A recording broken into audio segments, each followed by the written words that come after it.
All right, so got a couple questions about like back and hip pain as it pertains to disc golf, and kind of wanted to record a video, see how this goes. If it works well, we can do some more. So when we think about disc golf throw, right? You know, I'm not the best in the world, but one leg is gonna rotate in, the other one's kind of rotating out. So if we think about that relative to the hip, this leg is actually rotating in while this one's actually rotating out for like a right hand backhand. If we think about a forehand, it kind of happens the opposite, right? So we want a lot of hip rotation for disc golf. If we don't have that rotation, then typically our back will compensate. Sometimes our knees compensate, sometimes our ankles compensate. So we want to have a good amount of rotation. Good way to test for that. You just sit, okay? Knees come together and you're just gonna rotate them out. Okay, you do one, you do the other. Okay, so that's technically your hips rotating in, even though your feet are going out.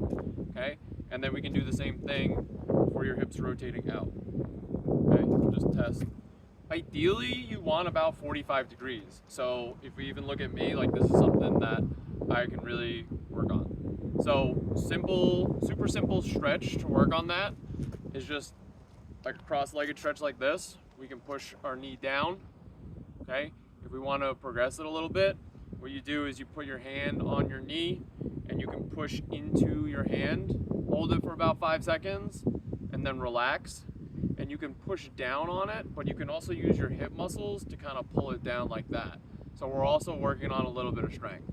So push in, hold, 2, 3, 4, 5, and then relax and push it down a little bit more, and also use your hip muscles to pull it. Okay?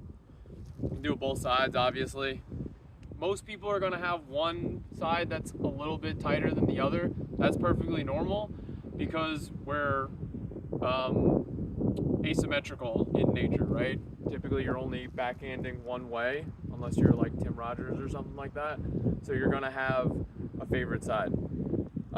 As far as the other way goes, we can kind of do the same thing. So we put our knees together. If you have like a yoga block or like a basketball or something, you can put it between your knees, bring it out to the side, and we're kind of just doing the same thing. Pushing out to the side. Okay, the other cool way to kind of do this is sitting on the ground. It's called a 90-90 hip stretch. So I'm actually going to do it on the table so that I don't have to move my camera, but you just sit 90 degrees, okay? And we're gonna do the same thing. We're gonna try to lift our foot up, okay? That's about as far as I go. You can push it down into the table for 5 seconds, and then we're trying to lift it up a little bit more, okay? If you can't, if you don't really want to get down on the ground, that's fine. You can kind of do the same thing just here, just holding it and trying to push into it. You might cramp up in the side of your hip. That just means your muscles are working. You can get a strap, a belt or something like that and pull on it to get a little bit of a stretch. Something to do before a round if you're looking for a warm-up, something to do at home if you sit at a desk for work. It's something that you can do, you know, in between work jobs. So yeah, just trying to get some more motion in those hips for your throw. Let me know if this was useful. I'm more than willing to do more of these.